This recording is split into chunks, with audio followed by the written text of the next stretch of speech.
We're about more than just a clear desk, we're about a clear mind. So if you're going to declutter a space, you need to come up with some estimates of what those steps are going to be and map it out. So that's one reason why so many people feel overwhelmed. So if that's what you're feeling, believe me, you are not alone. What does it mean to be organized? We help people kick chaos to the curb by teaching them how to organize their time, data, paper, and space. Now, why do we feel overwhelmed? How many of you know the acronym TMI? Too much information. Well, usually we use that acronym when we're talking about personal stories. Oh, I don't need to know everything about your husband or about your wife. But in this case, we have too much information sitting out there. We no longer rely on newspapers to get all of our sources of information. Now we've got the internet. So you get an email that has a link that says, oh, you need to read this story. And then you click on that link, and so you read the story. But within the story, there are more links. And before long, an hour has disappeared from your life, and you have no idea where it went, because we have entirely too much information out there. So we are bombarded and also losing time. So that's one reason why so many people feel overwhelmed. So if that's what you're feeling, believe me, you are not alone. So a lot of people feel all of this overwhelm. And some folks say, well, you know what? I don't mind feeling overwhelmed. I can deal with it. That's okay. Or I really like working under pressure. I don't mind feeling that kind of stress. But what some people don't realize is that when you are in a stressful mode, there's a hormone, a chemical called cortisol that's released. Now, cortisol is good in small amounts. So if you have a little bit of stress a few times a week, that little shot of cortisol gets you going. But if it's cortisol being shot all day long, every single day, then you start to develop a few problems in your body. Now, some of you are not old enough to remember this, but in the 80s, there was a Just Say No commercial for drugs, where there was a frying pan and said, this is your brain.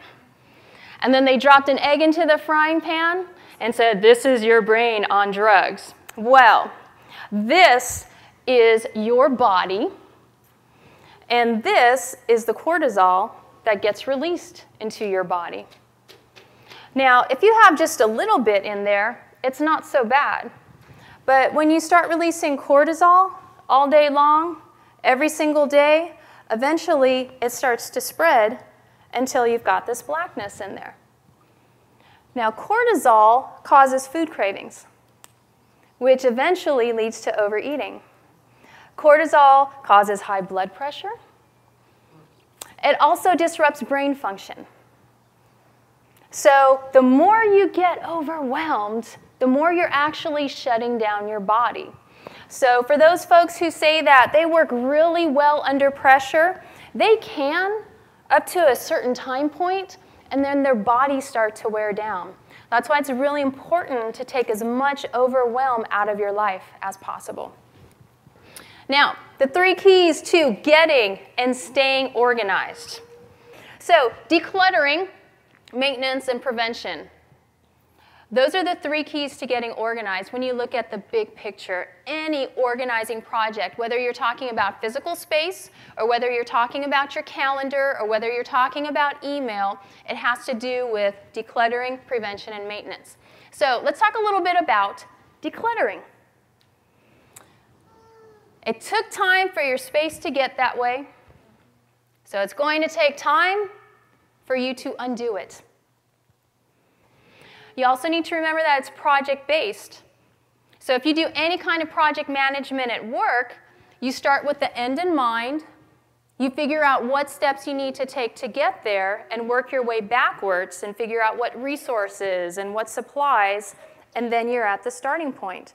And by the time you figured out all the steps, you realize, oh wow, so this project is going to take me 10 steps, and each of those steps will take me about 3 hours or so. So I need to block out all this different time to complete my project.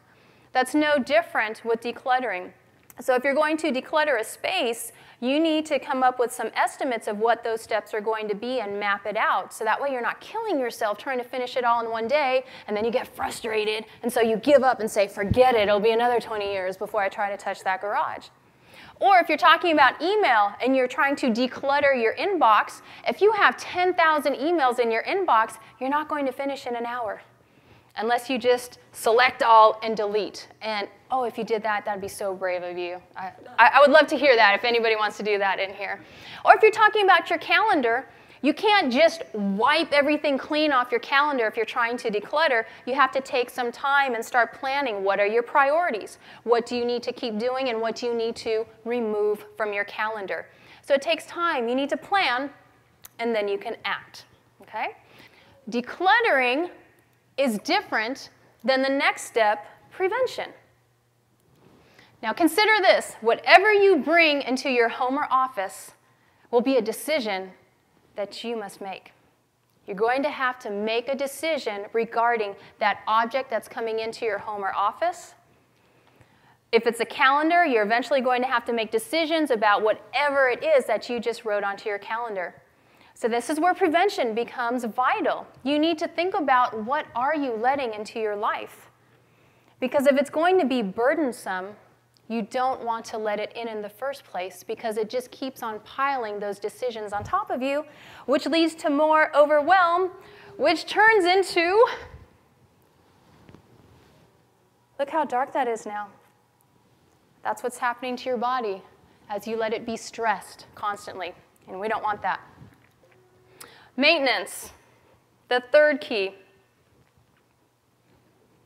Maintenance.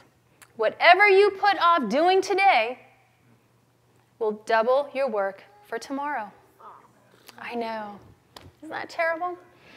Boring, mundane tasks that should be done every day, we put off because they're boring, mundane tasks. And so what happens is we wait till the last minute to do them, and then we get overwhelmed and we get stressed, and the situation just gets worse. Thank you. I got an amen. But I only got one. Can I get an amen? Amen? Thank you very much. So with maintenance, you want to make sure that you are maintaining on a daily basis.